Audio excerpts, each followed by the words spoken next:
അപ്പോൾ ഇതെല്ലാം ഒരു സ്ട്രെസ് മാനേജ്മെൻ്റ് എന്നുള്ള നിലയ്ക്ക് ഇതൊക്കെ ഒരു ലൈഫ് സ്റ്റൈൽ ചേഞ്ചസ് ആണ്. എന്നെ സംബന്ധിച്ചിടത്തോളം ഇതെല്ലാം ഒരു ലൈഫ് സ്റ്റൈൽ ചേഞ്ചാണ്. എല്ലാം അഡ്ജസ്റ്റ് ചെയ്യുവാണ്. എന്തിനാണ് അഡ്ജസ്റ്റ് ചെയ്യേണ്ടത്? അതിപ്പോൾ എത്ര അടുത്ത ഒരാൾക്ക് വേണ്ടിയിട്ടാണെങ്കിലും ഞാൻ എന്തിനാണ് അങ്ങനെ അഡ്ജസ്റ്റ് ചെയ്ത് ഞാൻ അത്രയും ടെൻഷൻ എടുത്ത് എൻ്റെ തല വയ്ക്കുന്നത്? ആ സമയം നമുക്ക് പിള്ളേർക്ക് കൊടുക്കേണ്ട സമയമുണ്ട്, നമ്മുടെ വീട്ടിലെ ജോലികൾ ചെയ്യേണ്ട സമയമുണ്ട്, അല്ലെങ്കിൽ നമുക്ക് ചിലപ്പോൾ ഔട്ടിങ് പോകേണ്ട ഒരു സമയമുണ്ട്. അപ്പോൾ അതിനൊക്കെ ആയിട്ട് കൊടുക്കണം. അല്ലെങ്കിൽ കുറച്ച് ബുക്ക് വായിക്കേണ്ട സമയമുണ്ട്, അതിന് തന്നെ കൊടുക്കണം. അല്ലാതെ ഇതേ എന്ന് പറഞ്ഞിരിക്കേണ്ട ഒരാവശ്യം ഇല്ല. ഫോർ ഡെത്ത് എന്നുള്ളൊരു സിറ്റുവേഷനിലേക്ക് പോകേണ്ട ആവശ്യമില്ല എന്നൊരു തിരിച്ചറിവ്.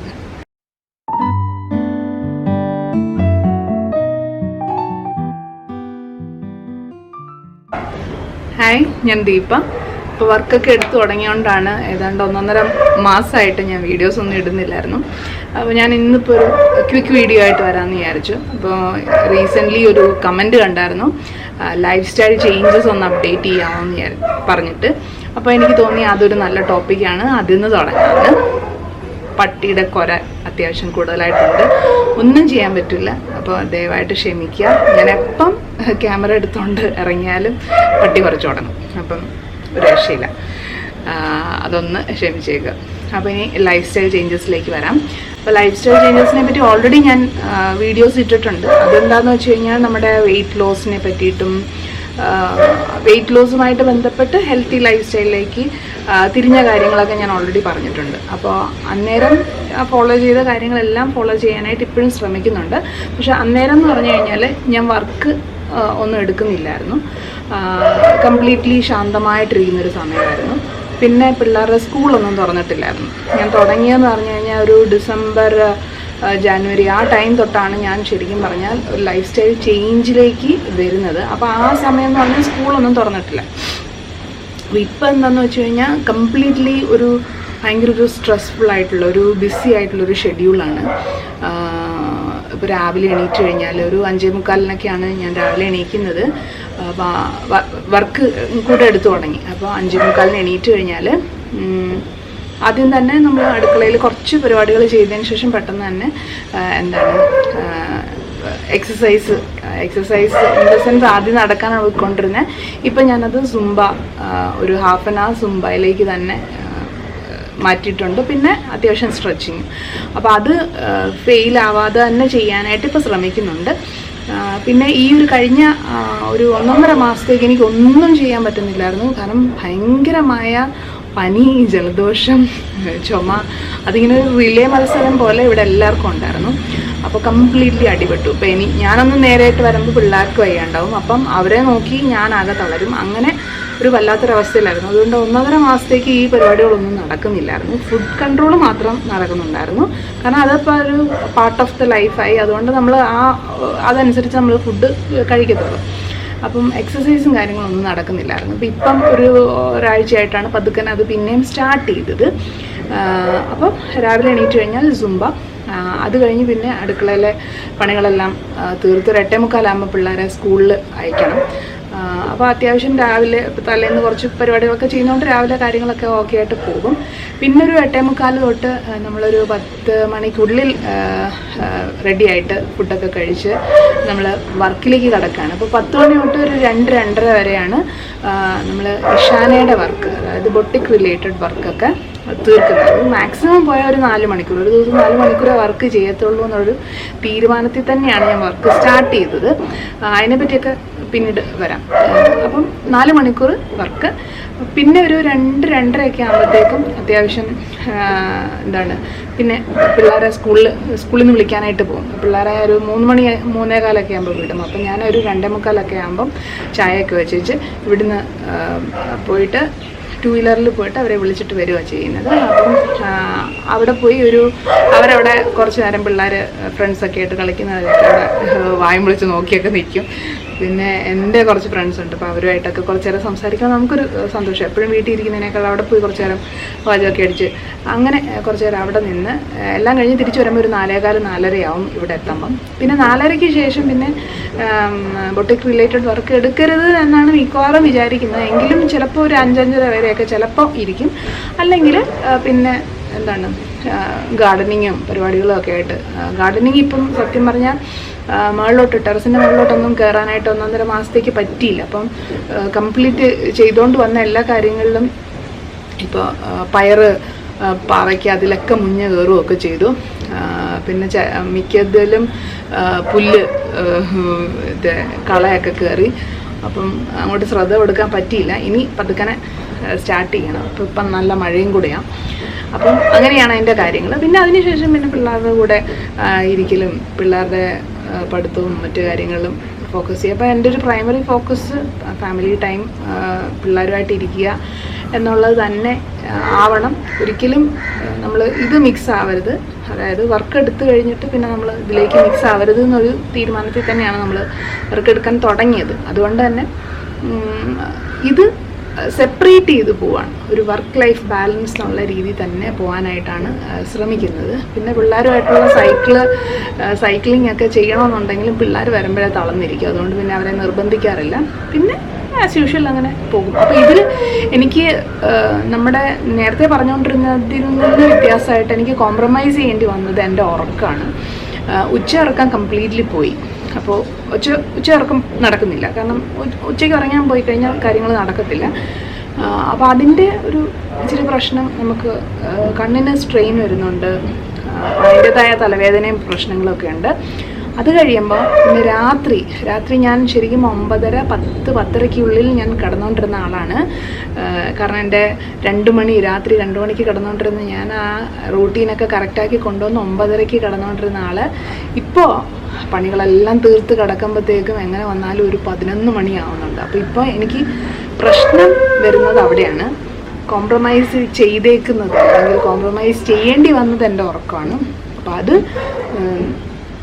11 മണിയിലേക്ക് മാറുന്നുണ്ട്. അപ്പോൾ അത് പതുക്കനെ തിരിച്ച് അറ്റ്ലീസ്റ്റ് ഒരു 10:30 അല്ലെങ്കിൽ 10:15 കൊണ്ടുവരിക എന്നുള്ളതാണ് ഇപ്പം ഞാൻ നോക്കിക്കൊണ്ടിരിക്കുന്നത്. പറ്റുന്നില്ല. കാരണം ഒരു 8 മണിയൊക്കെ ആകുമ്പോഴത്തേക്കും നമ്മളെന്തെങ്കിലും പിള്ളേരുടേതായ എന്തെങ്കിലും വർക്കുകളൊക്കെ കാണും. പിള്ളേരുടെ കൂടെ ഇരിക്കേണ്ടതായിട്ട് കാണും. ഹോംവർക്കായിട്ടൊന്നും ഇല്ലെങ്കിലും എന്തെങ്കിലുമൊക്കെ പഠിപ്പിക്കാനൊക്കെ ആയിട്ട് ഇച്ചിരി വിധം. അപ്പോൾ 2 പേരുടെയും കാര്യങ്ങൾ നോക്കുന്നുണ്ട്. ഇപ്പം 2 പേരെയും ഒന്ന് നോക്കുന്നുണ്ട്. ഒരാളെ മാത്രമായിട്ടല്ല, 2 പേരെയും ഒന്ന് നോക്കാം. അപ്പം 2 പേരെ നോക്കുന്നത് അവരുടെ പഠനം എന്നുള്ള മെയിൻ ഇൻറ്റൻഷൻ വെച്ചിട്ടല്ല. ഇപ്പം നമ്മൾ ക്വാളിറ്റി ടൈം സ്പെൻഡ് ചെയ്യാന്ന് പറയും. പിള്ളേരോട് ഇരിക്കുന്നിടത്തോളം സമയം ക്വാളിറ്റി ടൈം സ്പെൻഡ് ചെയ്യാന്ന് പറയും. പക്ഷെ അതിന് ഒരു നല്ലൊരു മാർഗം എന്ന് പറയുന്നത് ഇവരുടെ കൂടെ ഈ പഠിപ്പിക്കാനായിട്ടിരിക്കുന്ന സമയമാണ്. അപ്പം അന്നേരം സ്ട്രിക്റ്റ്ലി പഠിപ്പിക്കാനിരിക്കുക എന്നുള്ളതിനെക്കാട്ടിലും അവിടെ നടന്ന കാര്യങ്ങൾ, സ്കൂളിലെ കാര്യങ്ങളൊക്കെ ഇങ്ങനെ ചോദിച്ചുകൊണ്ടിരിക്കുമ്പോഴത്തേക്കും നമുക്ക് ആ ഒരു അങ്ങനെ പോകും. അപ്പം അങ്ങനെയാണ് എൻ്റെ ടൈം ഇപ്പോൾ പോകുന്നത്. ഇവരുടെ കൂടെ സംസാരിച്ചിരുന്ന് കഴിയുമ്പോൾ ഒത്തിരി കാര്യങ്ങൾ കാണും. അപ്പോൾ സംസാരിക്കാൻ തുടങ്ങിക്കഴിഞ്ഞാൽ പിന്നെ ആ ചെവി അവിടുന്ന് എടുത്തുകൊണ്ട് വരാൻ പറ്റത്തില്ല. അതുപോലെ നമുക്ക് സംസാരിക്കാൻ കാണും. അപ്പോൾ അങ്ങനെ സംസാരിച്ച് നമുക്ക് ഇപ്പോൾ ഒത്തിരി ടൈം പോകുന്നുണ്ട്. അങ്ങനെ ആകുമ്പോഴത്തേക്ക് എൻ്റെ ഉറക്കമാണ് പോകുന്നത്. അപ്പോൾ അതാണ് അതിനകത്ത് ഒരു മെയിൻ കാര്യം. നമുക്ക് കോംപ്രമൈസ് ചെയ്യേണ്ടി വരുന്ന ഒരു ഫാക്ടർ. അപ്പോൾ ലൈഫ് സ്റ്റൈലിൽ ഇപ്പം കോംപ്രമൈസ് ചെയ്യേണ്ടി വരുന്നത് ഉറക്കമാണ്. പിന്നെ അടുത്തായിട്ട് പറയേണ്ടത്, ഇപ്പം നമ്മൾ വർക്ക് എടുക്കാൻ തുടങ്ങിക്കഴിഞ്ഞപ്പോൾ ഇതിന് മുന്നേ നമ്മൾ വളരെ ശാന്തമായിട്ട് ഒഴുകിക്കൊണ്ടിരുന്നൊരു നദിയാന്ന് പറയാം. അതിനുശേഷം നമ്മുടെ ലൈഫിലേക്ക് സ്ട്രെസ്സ് ഇൻഡ്യൂസ് ചെയ്യപ്പെടുകയാണ്. നമ്മൾ വർക്കൊക്കെ എടുക്കാൻ തുടങ്ങുമ്പോൾ നമ്മൾ സ്ട്രെസ്സ് നമ്മുടെ ലൈഫിലേക്ക് എടുത്ത് വെക്കുകയാണ്. അപ്പോൾ ഒരാവശ്യമില്ലാതെ സ്ട്രെസ്സ് എടുത്ത് വെക്കുന്നു എന്നൊക്കെ വേണമെങ്കിൽ പറയാം. പക്ഷെ അത് എന്നെ സംബന്ധിച്ചിടത്തോളം ഞാൻ എന്തിനാണ് വെറുതെ ആവശ്യമില്ലാത്ത സ്ട്രെസ്സ് എടുത്ത് വെക്കണോ, അല്ലെങ്കിൽ ഞാൻ അങ്ങനെ ഒരു ലൈഫിലേക്ക് പോകാനായിട്ട് എനിക്ക് താല്പര്യമില്ല, അല്ലെങ്കിൽ എനിക്കൊരു പേടി പോലെയൊക്കെ തോന്നിയിരുന്ന ഒരു സിറ്റുവേഷനിലാണ് ഞാൻ നിന്നുകൊണ്ടിരുന്നത്. അപ്പോൾ ഇതിന് മുന്നേ ഞാൻ ഓൾറെഡി ഒരു ബ്ലോഗും കൂടെ ഞാൻ കമ്മ്യൂണിറ്റി ടാബിലൊക്കെ പോസ്റ്റ് ചെയ്തിട്ടുണ്ടായിരുന്നു. യൂട്യൂബിൻ്റെയും അല്ലാണ്ട് ഫേസ്ബുക്കിലൊക്കെ ഞാൻ പോസ്റ്റ് ചെയ്തിട്ടുണ്ടായിരുന്നു. എനിക്ക് അങ്ങനെ ഒരു ചെറിയൊരു പേടിയിൽ ഇങ്ങനെ ഇരിക്കുന്ന സമയത്താണ് എൻ്റെ ഒരു ഫ്രണ്ട് ഷൈനി, പുള്ളിക്കാരി വിളിച്ച് ഒന്ന് മോട്ടിവേറ്റ് ചെയ്തതിൻ്റെ ഒരു ഭാഗമായിട്ടാണ് ഞാൻ ശരിക്കും പറഞ്ഞാൽ ഇഷാന കിഡ്സ് റീസ്റ്റാർട്ട് ചെയ്യുന്നത്. അപ്പോൾ എപ്പോഴും ഇങ്ങനെ റീസ്റ്റാർട്ട് ചെയ്യും, പിന്നെയും നിർത്തും, പിന്നെയും തുടങ്ങും, പിന്നെയും നിർത്തും, അങ്ങനെ ഒരു അവസ്ഥ തന്നെയായിരുന്നു. അപ്പം ഇനി തുടങ്ങുമ്പോൾ ഒരിക്കലും നിർത്തേണ്ടി വരരുത്. അപ്പോൾ അതിന് എന്തൊക്കെ വേണം എന്നൊരു ചെറിയൊരു മുന്നൊരുക്കം ഞാൻ ആദ്യമേ ചെയ്തു വെച്ചായിരുന്നു. അപ്പോൾ അത് ചെയ്ത് എന്താണെന്ന് വെച്ച് കഴിഞ്ഞാൽ, നമുക്ക് ഇത് എടുത്തു കഴിയുമ്പോൾ എപ്പോഴും നിർത്തേണ്ടി വരുന്നതെന്ന് വെച്ചാൽ നമ്മൾ ഒത്തിരി ഓവർ സ്ട്രെസ്ഡ് ആവാറുണ്ട്, അല്ലെങ്കിൽ ഒത്തിരി സ്ട്രെയിനും സ്ട്രെസ്സും അങ്ങനെ കൂടി വന്നെന്ന് നമുക്ക് താങ്ങാൻ പറ്റാത്ത രീതിയിലായി പോകുമ്പോഴാണ് നമ്മളത് നിർത്തിക്കളയുന്നത്. അപ്പം ആദ്യമേ കുറച്ച് തീരുമാനങ്ങളെടുത്തു. ഇതൊരിക്കലും നമ്മുടെ ഫാമിലി ടൈം കളയുന്ന രീതിയിൽ നമ്മൾ വർക്ക് എടുക്കത്തില്ല. കാരണം എൻ്റെ പണ്ടത്തെ ഒരു അപ്രോച്ച് എങ്ങനെയാണെന്ന് വെച്ചാൽ, ഒരു വർക്ക് കിട്ടിക്കഴിഞ്ഞാൽ അത് എത്രയും പെട്ടെന്ന് തീർത്തു കൊടുക്കുക എന്നുള്ളതാണ്. എത്രയും പെട്ടെന്ന്. അതായത് അവർ ചിലപ്പോൾ പറയും എനിക്ക് അടുത്ത ആഴ്ച കിട്ടിയാൽ മതി എന്ന് പറഞ്ഞാൽ ഞാനത് മാക്സിമം പെട്ടെന്ന് ചെയ്ത് കൊടുക്കും. പക്ഷെ അങ്ങനെ പെട്ടെന്ന് ചെയ്ത് കൊടുക്കേണ്ട ഒരു ആവശ്യം ശരിക്കും പറഞ്ഞാൽ ഇല്ല എന്നുള്ളതാണ് ഇപ്പം എനിക്ക് മനസ്സിലാവുന്നത്. കാരണം അത്രയ്ക്ക് ഒരു ലൈഫ് ഓർ ഡെത്ത് സിറ്റുവേഷനൊന്നും അല്ല. അപ്പോൾ ആ ടൈം എടുത്ത് ചെയ്താൽ മതി. അപ്പം കറക്റ്റ് നമുക്കതിനൊരു ഓഫീസ് ടൈം പോലെ നമ്മൾ വീട്ടിലിരുന്ന് വർക്ക് ചെയ്യുന്നതുകൊണ്ട് നമുക്കങ്ങനെ സമയം കിടപ്പുണ്ടല്ലോ അതും കൂടെ ചെയ്യും. പക്ഷെ ആ സമയം നമുക്ക് പിള്ളേർക്ക് കൊടുക്കേണ്ട സമയമുണ്ട്, നമ്മുടെ വീട്ടിലെ ജോലികൾ ചെയ്യേണ്ട സമയമുണ്ട്, അല്ലെങ്കിൽ നമുക്ക് ചിലപ്പോൾ ഔട്ടിങ് പോകേണ്ട ഒരു സമയമുണ്ട്. അപ്പോൾ അതിനൊക്കെ ആയിട്ട് കൊടുക്കണം. അല്ലെങ്കിൽ കുറച്ച് ബുക്ക് വായിക്കേണ്ട സമയമുണ്ട്, അതിന് തന്നെ കൊടുക്കണം. അല്ലാതെ ഇതേ എന്ന് പറഞ്ഞിരിക്കേണ്ട ഒരാവശ്യം ഇല്ല. അപ്പം നമ്മൾ അത്രയും നമ്മുടെ ആ ഒരു ലൈഫിനെ ശരിക്കും പ്രയോറിറ്റൈസ് ചെയ്യാൻ അറിയാതിരുന്നത് കൊണ്ട് സംഭവിച്ച കുറച്ച് കാര്യങ്ങളാണത്. പിന്നെ ഉള്ളത് കറക്റ്റ് ഒരു സമയം വയ്ക്കുക, ആ സമയത്തിനകത്ത് ചെയ്യുക. പിന്നെ ഈ വരുന്ന കോളുകൾ അതിപ്പോൾ ഇങ്ങനെ നിരന്തരം വന്നുകൊണ്ടിരിക്കും. എൻ്റെ ഒരു അബദ്ധം എന്ന് വെച്ച് കഴിഞ്ഞാൽ എൻ്റെ നമ്പർ ഞാൻ അങ്ങ് കൊടുത്തു പോയി. അതിപ്പോൾ എല്ലാവരും എപ്പോഴും വിളിക്കുന്നു എന്നുള്ളതാണ്. ഇവിടുന്നും എങ്ങനെയും അപ്രോച്ചബിൾ ആയിട്ടുള്ളൊരു നമ്പറായിപ്പോയി. അപ്പം ശരിക്കും അതിനും ഇപ്പോൾ ഒരു സമയം കഴിഞ്ഞിട്ടാണ് ആൾക്കാർ വിളിക്കുന്നതെങ്കിൽ എടുക്കത്തില്ല. പണ്ട് അങ്ങനല്ല. ഞാൻ ഈവൻ എൻ്റെ കോഴ്സിൽ പോലും, അതായത് ടേക്കിംഗ് ദ ഫസ്റ്റ് സ്റ്റെപ്പ് എന്ന് പറയുന്ന കോഴ്സിൽ പോലും ഞാൻ പറയുന്നുണ്ട്, നമ്മളെപ്പോഴും അപ്രോച്ചബിൾ ആയിരിക്കണം. എപ്പോൾ കോൾ വന്നാലും എടുക്കണം. അല്ലെങ്കിൽ നമ്മൾ എടുത്തില്ലെങ്കിൽ നമ്മുടെ ഓർഡർ വേറൊരാൾക്ക് പോവും. ശരിയാണ്, ആ കാര്യം ശരിയാണ്. പക്ഷേ എൻ്റെ കേസിൽ ഞാൻ അതിനൊരു എക്സെപ്ഷൻ കൊണ്ടുവന്നേക്കാണ്. അതായത് പോട്ടെ സാരമില്ല, എനിക്ക് വരാനുള്ളത് വരും. ഞാൻ അങ്ങനെ കളഞ്ഞ് എൻ്റെ ലൈഫ് കളയേണ്ട ആവശ്യമില്ല. കാരണം അത്രയും ഈ പറഞ്ഞ പോലെ നമ്മളത് കിട്ടിയില്ലെങ്കിൽ നമ്മൾ മരിച്ചു പോകുന്നൊരു സിറ്റുവേഷനൊന്നും നമുക്കില്ല ഇപ്പോൾ തൽക്കാലം. അപ്പം അത്രയും നമ്മൾ മെൻ്റലി ഇങ്ങനെ അയ്യോ എനിക്ക് വർക്ക് ഇപ്പോൾ കിട്ടണം, കിട്ടിയില്ലെങ്കിൽ പോയി അങ്ങനെ ഇരിക്കേണ്ട ഒരു ആവശ്യമില്ല. സോ കുറച്ച് റിലാക്സ്ഡ് ആയിട്ടിരിക്കാം. ഒരു സമയം കഴിഞ്ഞ് വരുന്ന കോൾസ് നമുക്ക് എടുക്കാതിരിക്കാം. അല്ലെങ്കിൽ അതിന് റിപ്ലൈ ചെയ്യുന്നത് കുറച്ച് താമസിച്ചിട്ട് റിപ്ലൈ ചെയ്യാം. ഈ പടപടാന്ന് പറഞ്ഞുകൊണ്ട് റിപ്ലൈ ചെയ്യാനിരിക്കുക, എല്ലാത്തിനും ഉത്തരം കൊടുക്കുക, വിളിക്കുന്നവരെല്ലാവരെയും തിരിച്ച് വിളിക്കുക, അങ്ങനത്തെ ഒന്നും വേണ്ട. ആവശ്യക്കാർ വിളിച്ചോളാനുള്ള ഫോൺ ഇരിക്കുന്നത്. അപ്പോൾ ആവശ്യക്കാർ വിളിക്കട്ടെ, വേണ്ടവർ വരട്ടെ. അങ്ങനെ ഒരു സാധാ ഒരു മൈൻഡ് സെറ്റിലേക്ക്, അല്ലാതെ എപ്പോഴും ഭയങ്കര ഒരു ഞാനിപ്പം എല്ലാം അങ്ങോട്ട് ശരിയാക്കി കളയും എന്നുള്ള രീതിയിൽ നിന്ന് മാറിയിട്ടുണ്ട്. അപ്പോൾ ഇതെല്ലാം ഒരു സ്ട്രെസ് മാനേജ്മെൻ്റ് എന്നുള്ള നിലയ്ക്ക് ഇതൊക്കെ ഒരു ലൈഫ് സ്റ്റൈൽ ചേഞ്ചസ് ആണ്. എന്നെ സംബന്ധിച്ചിടത്തോളം ഇതെല്ലാം ഒരു ലൈഫ് സ്റ്റൈൽ ചേഞ്ചാണ്. ഇങ്ങനെ ഒരു അപ്രോച്ച് ഓരോ കാര്യത്തിലേക്ക് എടുക്കാൻ തുടങ്ങിയത്. അതായത് ഭയങ്കര അർജൻറ്റായിട്ട് വരുന്ന വർക്ക്, ഞാനിപ്പോൾ വർക്ക് റിലേറ്റഡാണ് പറയുന്നത്. പക്ഷേ നമ്മുടെ ഏത് ലൈഫ് സിറ്റുവേഷൻ എടുത്ത് നോക്കിക്കഴിഞ്ഞാൽ നമുക്ക് അങ്ങനെ ഒരു അപ്രോച്ച് എടുക്കാം. ഇപ്പം എൻ്റെ അടുത്ത് കുട്ടികളാണെങ്കിലും ഇപ്പം ലാസ്റ്റ് ടൈമിൽ കൊണ്ടുവന്നിട്ട് ഇപ്പം അന്നയൊക്കെ ചിലപ്പം നാളെ പരീക്ഷ ഇന്ന് വൈകിട്ട് കൊണ്ടുവന്നിട്ട് അമ്മ ഇതൊന്ന് പറഞ്ഞാന്നൊക്കെ പറയും. അപ്പം ഞാൻ പറയും ഇത്രയും ടൈം ഉണ്ടായിരുന്നു, ഇന്നിപ്പോൾ പറഞ്ഞുതരാൻ പറഞ്ഞാൽ ഞാൻ പറഞ്ഞു തരത്തില്ല. അതിന് നീ പരീക്ഷയ്ക്ക് തോറ്റെന്ന് പറഞ്ഞാലും എനിക്കൊന്നുമില്ല. ഇത്രയും സ്ട്രെസ് എടുത്ത് എനിക്ക് തലവയ്ക്കാൻ പറ്റത്തില്ല. എനിക്ക് വേറെ ജോലിയുണ്ട്, ഞാൻ ഓൾറെഡി കുറേ കാര്യങ്ങളിൽ കമ്മിറ്റഡാണ്. അപ്പോൾ ഈ ലാസ്റ്റ് മിനിറ്റ് കൊണ്ടുവന്ന് ഈ ഒരു പ്രഷർ എൻ്റെ തലയിൽ വെച്ച് കെട്ടാൻ നീ ശ്രമിക്കണ്ട. അങ്ങനെ ഞാൻ പറഞ്ഞ അന്നേനെ എത്ര പ്രാവശ്യം ഞാൻ അങ്ങനെ വിട്ടിട്ടുണ്ടെന്ന് അറിയാം. അതായത് അവരും കൂടി ഉത്തരവാദിത്തം പഠിക്കണം. അതായത് എൻ്റെ ടൈമിന് വിലയുണ്ട്. നീ ഒരു സാധനം കൊണ്ടുവരണമെങ്കിൽ നേരത്തെ കൊണ്ടുവരണം. അത് ഞാൻ പല പ്രാവശ്യം പറഞ്ഞിട്ടുള്ളതാണ്. പരീക്ഷയ്ക്ക് പഠിപ്പിച്ചു തരണം എന്നുണ്ടെങ്കിൽ, അല്ലെങ്കിൽ എന്തെങ്കിലും ഒരു കാര്യം പറഞ്ഞു തരണം എന്നുണ്ടെങ്കിൽ കുറച്ച് നേരത്തെ കൊണ്ടുവരണം. നാളെ പരീക്ഷയാണെങ്കിൽ ഇന്ന് വൈകിട്ട് 8 മണിക്കല്ല കൊണ്ടുവരേണ്ടത്. അങ്ങനെ കൊണ്ടുവന്നാൽ ഞാൻ പറഞ്ഞു തരത്തില്ല. കാരണം ഇപ്പോൾ 8 മണിക്ക് പഠിപ്പിക്കാനിരുന്ന് കഴിഞ്ഞാൽ ഞാനിപ്പോൾ 8 മണിക്ക് ഓൾറെഡി പ്ലാൻ ചെയ്ത് വെച്ച കുറച്ച് കാര്യങ്ങളുണ്ട്, അതെല്ലാം തെറ്റിപ്പോകും. അപ്പോൾ അവളതറിയുന്നില്ല. അവൾക്ക് കാര്യങ്ങൾ നടന്നു, പക്ഷെ എൻ്റെ കാര്യങ്ങൾ നടക്കുന്നില്ല. ഞാൻ പിന്നെയും എൻ്റെ കാര്യങ്ങൾക്ക് വേണ്ടിയിട്ട് ഞാൻ ഈ ഒരു കാര്യം ഇതിനകത്ത് ഇടയ്ക്ക് കുത്തിക്കയറ്റി ബാക്കി കാര്യങ്ങളെല്ലാം അഡ്ജസ്റ്റ് ചെയ്യുവാണ്. എന്തിനാണ് അഡ്ജസ്റ്റ് ചെയ്യേണ്ടത്? അതിപ്പോൾ എത്ര അടുത്ത ഒരാൾക്ക് വേണ്ടിയിട്ടാണെങ്കിലും ഞാൻ എന്തിനാണ് അങ്ങനെ അഡ്ജസ്റ്റ് ചെയ്ത് ഞാൻ അത്രയും ടെൻഷൻ എടുത്ത് എൻ്റെ തല വയ്ക്കുന്നത്? അപ്പോൾ അതെൻ്റെ ഒരു കുഞ്ഞിൻ്റെ കാര്യം. അതുപോലെ തന്നെ എൻ്റെ ഒരു കസ്റ്റമർ വന്നിട്ട് എത്ര അടുത്ത കസ്റ്റമറാണ്, അല്ല എത്ര കാശ് തരാമെന്ന് പറഞ്ഞാലും നമ്മൾ ആ ഒരു ലെവലിൽ താഴേണ്ട ആവശ്യമില്ല. അവർക്ക് വേണമെന്നുണ്ടെങ്കിൽ നേരത്തെ വരാം. ഇനി എത്ര കാശ് തരാം എന്നൊക്കെ പറഞ്ഞാൽ പോലും നമുക്ക് പറ്റുന്നത് നമ്മൾ ചെയ്യത്തുള്ളൂ. അതുപോലെ സമയം അത്യാവശ്യം ബഫർ ഇട്ട് പറയുക, കുറച്ച് സമാധാനത്തിൽ വരുന്ന ആൾക്കാരുടെ മാത്രം വർക്ക് എടുക്കുക. പിന്നെ ചില കസ്റ്റമേഴ്സ് വരുമ്പോഴേ നമുക്കറിയാം ഇത് അലമ്പായിരിക്കും, വന്നു കഴിഞ്ഞാൽ നമുക്ക് തലവേദന ആയിരിക്കും എന്നറിയാവുന്നവരെ നൈസായിട്ട് ഒഴിവാക്കുക. അങ്ങനെയുള്ള കാര്യങ്ങളൊക്കെ ഞാനിപ്പോൾ ചെയ്യാൻ തുടങ്ങി. ഇപ്പോൾ പുറമേന്ന് ചിന്തിക്കുമ്പം ആൾക്കാർക്ക് തോന്നും, അയ്യോ ഇതെന്താ ഇങ്ങനെ പറയുന്നേ, അല്ലെങ്കിൽ ഇതെന്താ ഒരു പ്രൊഫഷണൽ വേ ആണോ എന്നൊക്കെ ചിന്തിക്കാം. പക്ഷേ ഞാനിപ്പോൾ ചിന്തിക്കുന്നത് എൻ്റെ ഒരു മെൻ്റൽ ഫിസിക്കൽ ഹെൽത്താണ് ഞാൻ പ്രയോറിറ്റി കൊടുക്കുന്നത്. അപ്പം അങ്ങനെ ഒരു പ്രയോറിറ്റി നോക്കുമ്പോൾ ഞാൻ എനിക്ക് മാത്രമേ പ്രയോറിറ്റി കൊടുക്കുന്നത്. കാരണം ഞാൻ വയ്യാണ്ട് കിടന്നാലോ അല്ലെങ്കിൽ എനിക്കെന്തെങ്കിലും ഒരു പ്രഷർ വന്നാലോ ഒരു സ്ട്രെസ്സ് വന്നാലോ ഇവരാരും നോക്കാൻ പോകുന്നില്ല.